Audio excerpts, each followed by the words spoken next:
Shalom, selamat malam Bapak Ibu Saudara yang saya kasih dalam Yesus Kristus. Pada malam hari ini kita akan membahas tentang kebutuhan akan makanan pada waktu bangsa Israel keluar melewati padang gurun untuk menuju tanah perjanjian. Sebelumnya kita satu dalam doa. Ya Bapa yang bertata dalam kerajaan surga, Bapa di dalam nama Tuhan Yesus Kristus, kami mengucap syukur Tuhan, Kau sungguh baik kami, melihara kami, melindungi kami, memimpin kami, bahkan Kau terus menyelamatkan kami dari serangan roh-roh jahat, roh kematian, roh dunia, roh mati, roh santai, sia, tenung, tumbar, guna-guna, roh maut dan kelam maut, roh mereka joromot, roh segala penyakit apapun termasuk COVID-19, sakit napas di jantung, dipatahkan kuasa dengan darah Yesus Kristus Tuhan. Segala penyakit demam berat, tipes, juga penyakit apapun dipatahkan kuasa dengan darah Allah dari Yesus Kristus Tuhan.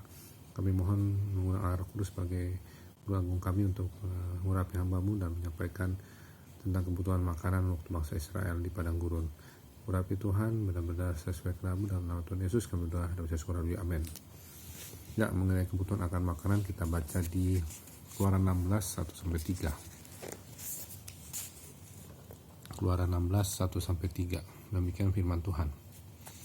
Judulnya adalah Mana dan Sabat. Setelah mereka berangkat dari Elim, tibalah segenap jemaah Israel di padang gurun Sin yang terletak di antara Elim dan Gunung Sinai. Pada hari yang ke-15 bulan yang kedua sejak mereka keluar dari tanah Mesir.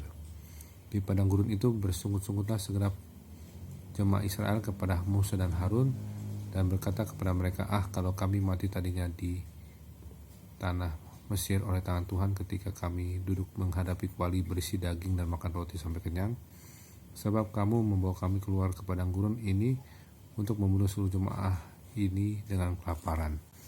Ya, ini bagian keluh kesahnya ya, tapi coba kita lanjutkan ayat keempat. Lalu berfirmanlah Tuhan kepada Musa, sesungguhnya aku akan menurunkan dari langit hujan roti bagimu, maka bangsa itu akan keluar dan memungut tiap-tiap hari sebanyak yang perlu untuk sehari, supaya mereka kucoba apakah mereka hidup menurut hukumku atau tidak. Nah, ini penting, apakah mereka hidup menurut hukumku atau tidak. Jadi kadang ini dalam perjalanan Israel ini ya, kita harus ingat bahwa tujuan dari perjalanan melewati padang gurun adalah untuk menguji bangsa Israel. Jadi tujuan dari perjalanan melewati padang gurun adalah untuk menguji bangsa Israel. Ya, karena itu di sepanjang perjalanan melewati padang gurun kita akan melihat berbagai ujian yang Allah gunakan untuk menguji Israel.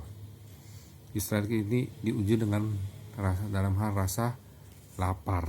Ya. Tuhan juga akan menguji kita dalam bidang ini. Kita akan melewati masa-masa kekurangan ya. Mungkin sampai kelaparan, kekurangan uang barangkali ya. Hasrat Tuhan adalah untuk menghasilkan kesetiaan di dalam kita yang ingin agar kita belajar bersyukur untuk hal-hal yang kecil atau sedikit dan setia dalam hal yang kecil. Allah ingin mengetahui apakah kita akan tetap melayaninya bahkan ketika perut kita tidak mendapat makanan kelaparan ya. Jadi ini adalah tantangan ya untuk zaman pandemi ini sudah mulai terjadi. Tuhan berkata kepada Musa di dalam Keluaran 16 ayat 4, sesungguhnya aku akan menurunkan dari langit hujan roti bagimu. Maka bangsa itu akan keluar dan memungut tiap-tiap hari sebanyak yang perlu untuk sehari, supaya mereka kucoba apa mereka hidup menurut hukumku atau tidak.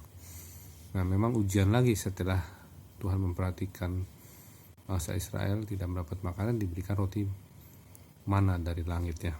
Turun dari langit hujan roti ya. Nah, tujuannya juga untuk mencoba menguji bangsa Israel apakah mereka tetap setia atau enggak. Ya, jadi Tuhan mengadakan suatu mukjizat untuk memenuhi kebutuhan mereka yang membuat roti yang disebut manna turun dari surga atas mereka ya. Jadi kadang-kadang Allah hanya menyediakan kebutuhan-kebutuhan ala kadarnya dan membatasi sumber keuangan kita. Tujuannya adalah untuk bertahan hidup. Ya, jadi kita menerima segala sesuatu yang kita butuhkan untuk bertahan hidup, tapi tidak segala sesuatu yang kita inginkan. Jadi kita harus belajar puas dengan apa yang Allah sediakan ya. Jadi kita ini benar-benar harus mengalahkan keluhan, khususnya jika menduduki posisi kepemimpinan. Jadi kita harus mengalahkan keluhan, dan ini bisa mempengaruhi ya. Jadi kita jangan sampai mengeluh, kita bersyukur atas apa yang Tuhan sediakan bagi kita.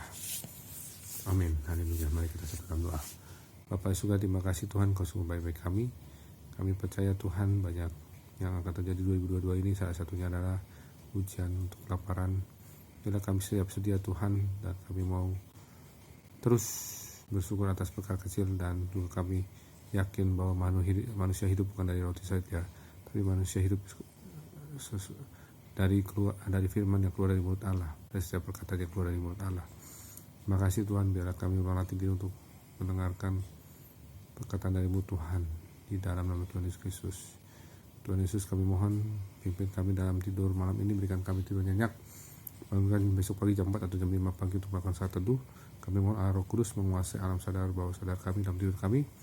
Kami tolak kematian muda, kematian henti nafas di jantung, sakit lambung, mual muntah, demam, pegal-pegal, kanker tumor, leukemia, kanker hati, kanker paru, atau stroke, pendarahan dipatahkan kuasa dengan darah amarah Yesus Tuhan. Kami mohon Tuhan kuasa darah amarah Yesus Tuhan mentahirkan, menguatkan sel-sel yang lemah, mencucikan dan menyembuhkan sel-sel yang lemah dari ujung kaki tujuh roh kami. Dengan oleh Tuhan Yesus Kristus kami sudah sembuh semuanya dari segala penyakit apapun juga. Terima kasih Tuhan, di dalam nama Bapa dan Roh Kudus, dalam nama Tuhan Yesus Kristus kami berdoa. Amin. Terima kasih, sampai jumpa besok malam. Tuhan Yesus berkati. Shalom.